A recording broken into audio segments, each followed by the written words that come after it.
Hello everyone, this is Evelina. Welcome to my channel, Feel, Grow, Live.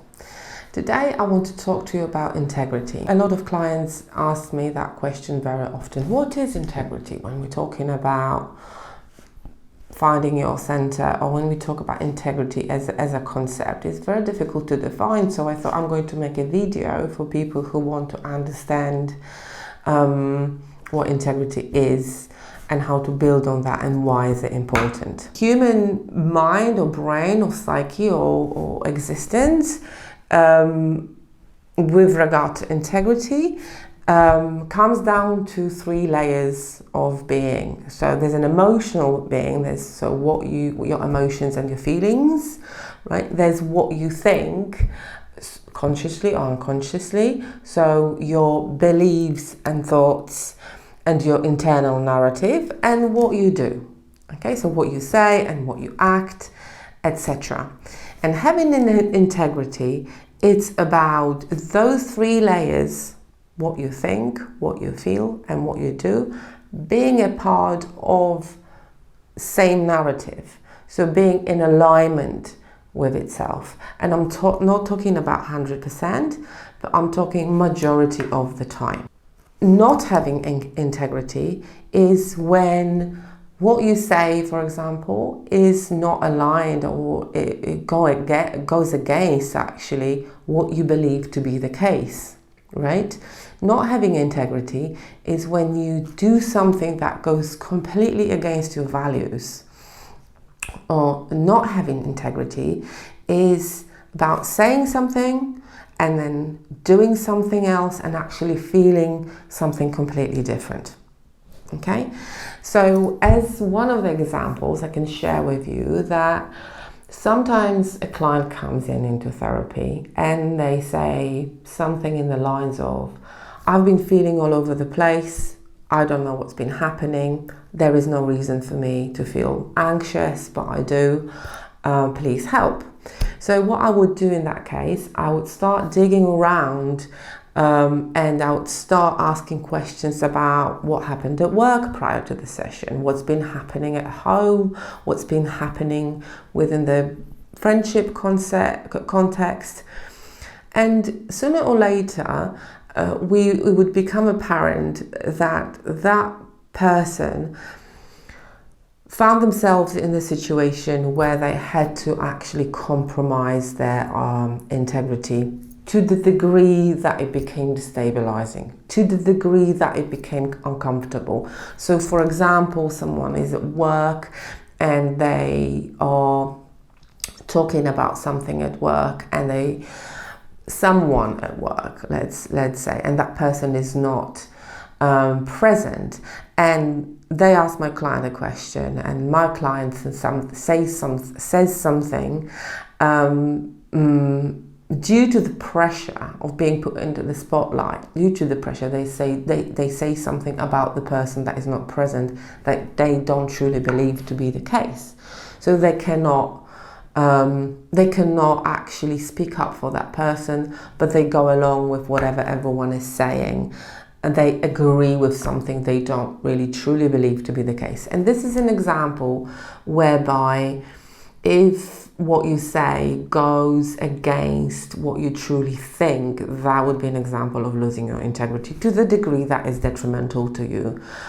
We can't live perfect lives, and sometimes, for example, in a professional life, you can't really tell what you think about your boss.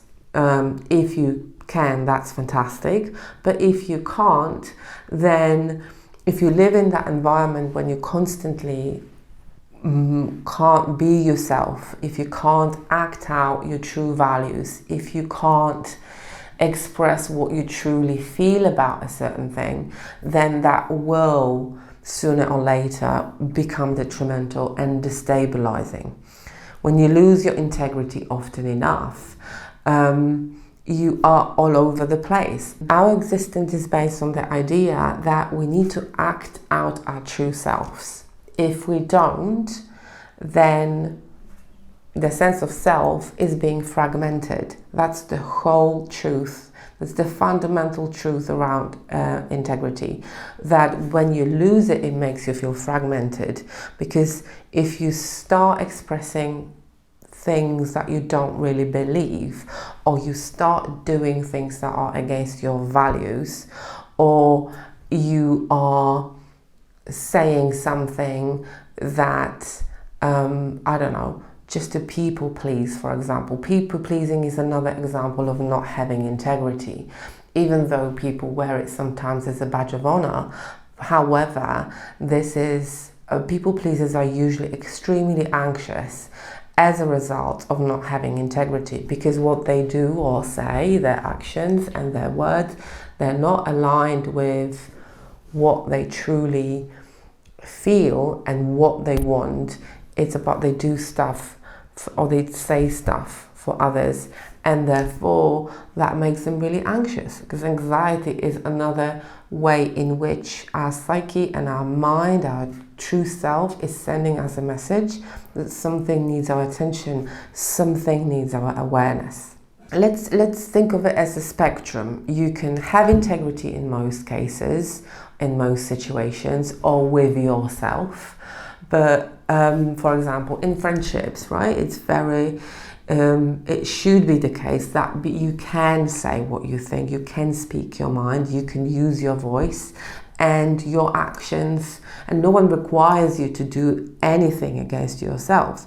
So this is a really good way, a window into, if you want to understand what's happening between people and what's happening in your mind, be conscious of integrity, because very often that will be a very good window into understanding what is going on. And this is really good way, the basis on which you decide which people you want to have in your life, who is going to be in your life, or what job do you want to have. If the job requires you to be saying or doing something you don't believe, it's a matter of time that you're going to be extremely unhappy, because not having integrity makes you really unhappy, makes you really anxious.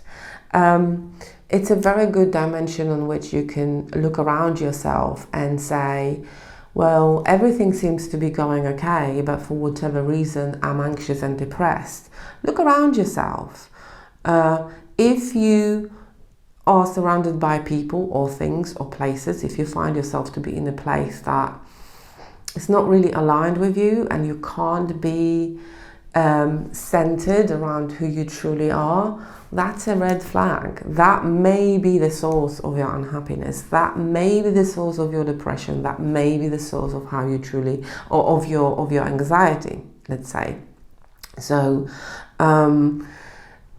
that would be the main things about integrity. I don't want to make it into the philosophical concept, but hopefully after the video you understand how important integrity is, and I invite you to be mindful and to be watchful of integrity in yourself and in others, in everything you absorb on an everyday basis. That could be the key to the door of self-awareness for you. I invite you to be doing that, and if you like the video, if you like my take on integrity, please hit the subscribe button, and hopefully see you soon.